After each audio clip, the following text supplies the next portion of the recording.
Hello, kitties. Got a little stack of comics here to review today. So let's check it out.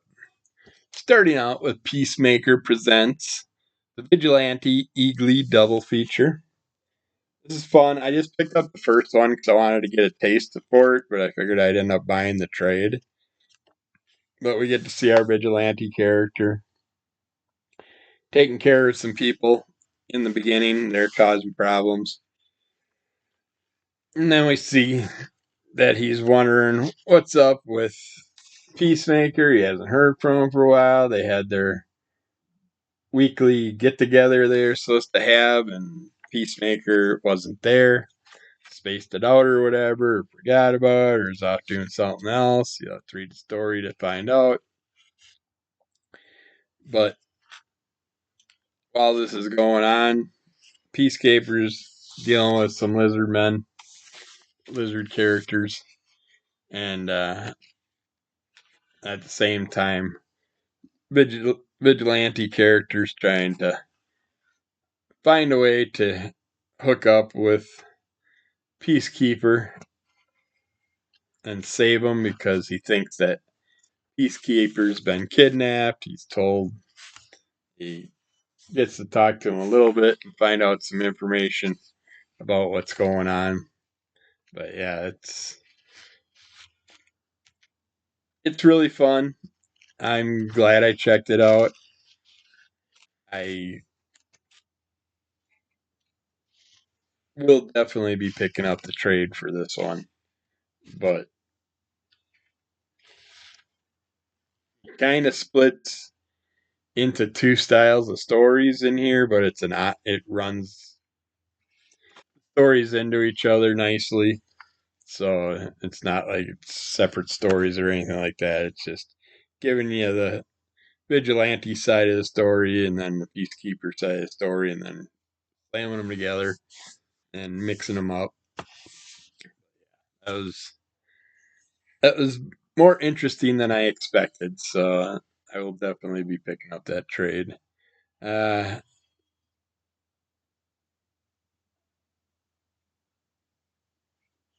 yeah, Redcoat number nine, number nine, number nine. By Ghost Machine, Geoff Johns, Brian Hitch, Andrew Curry, Brad Anderson, Rob Lay, Brian Cunningham. But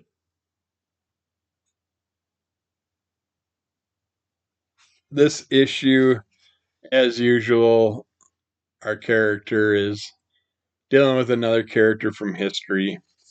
And in this one, we're dealing with Johnny Appleseed, wraparound cover.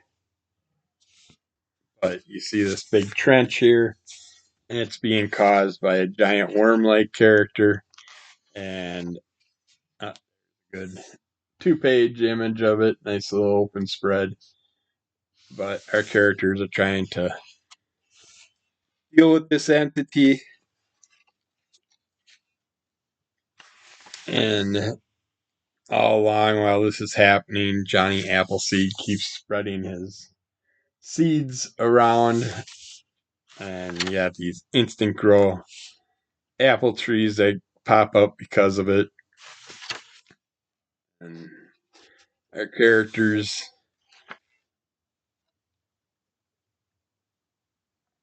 I don't want to give that away either, but our characters find a camp, find out some more information about where these beasts are coming from and what's causing it. And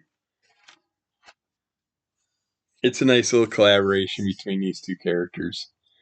It's a really fun story, and it's going to take us in to a story that I can't wait to read because I just got the issue.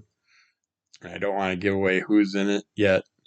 I'll let you read this one first. But yeah, there's another new character from the past that he'll be hooking up with in the next issue. Like on this cover, how they have different images that are tied into the different apples. that they have hanging off the tree. Then we got Space Ghost number 10 and 11. And here in issue 10, and David Papose, Taylor Esposito, Jonathan Lau, Francisco Medina working on that. But we get to meet Space Spectre in this one. Basically like a space ghost, but a more controlling, forceful type character. And he's trying to get Space Ghost to understand that there's something that's going to happen in the future. He doesn't want to take out Space Ghost. He's trying to get Space Ghost to listen to him because he's trying to save him and the kids. And Space Ghost, of course, there's someone imitating me. I gotta take them out. I can't stop and listen to what they had to say. And Professor, uh, what's his name? Ivan, I think it is one of the first people that the entity comes after the Spectre. And because he's trying to change the future. And that character has a lot to do with it. And then we go into Space Ghost 11 that takes us deeper into what's happening with the storyline, and Zarkov is back. Also came after the Inspector, and they also have a variety of characters from Space Ghost past that are going to help hunt them down and get what they want. And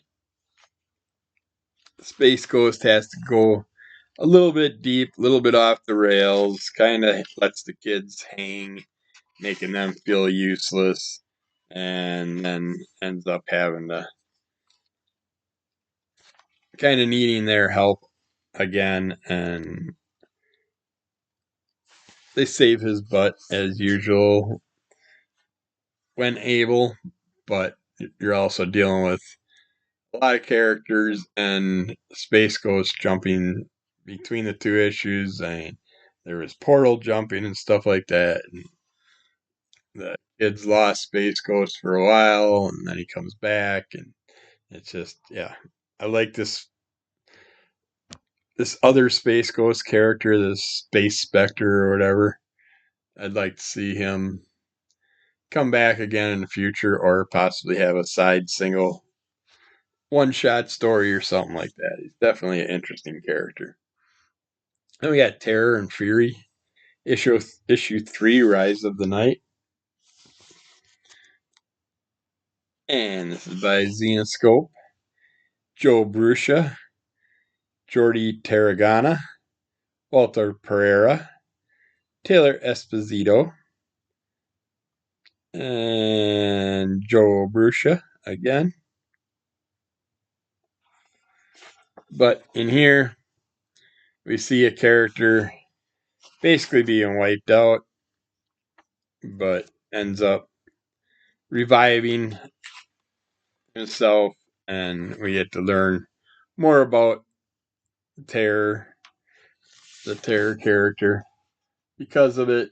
And he's kind of missing memories and trying to rebuild his brain, and we get some flashbacks that kind of help along the way to understand him more, but yet it messes with his mission because he's going into these flashbacks while they're being attacked by vampires, and thankfully Fury's there, because otherwise there are a couple times he would have been easily taken out by the vampires if she wasn't there. Yeah, there's a lot of battles scenes in this issue. This is a really fun issue. It's number 3. Now, is this the end? Because I thought it was only a 3. Yeah, it's says the end at the end of it, with leaving us with a little cliffhanger. But I'm pretty sure that was only a 3-issue run. But I enjoyed it. I really like those two characters. These new characters that I'm dealing with. It's like now I'm looking at Tomorrow Girl, and you got the Terror there, and you got Sergeant Flag here. These two characters look a lot alike. uh, but with Tomorrow Girl, as usual, you have a lot of parody stuff going on. We got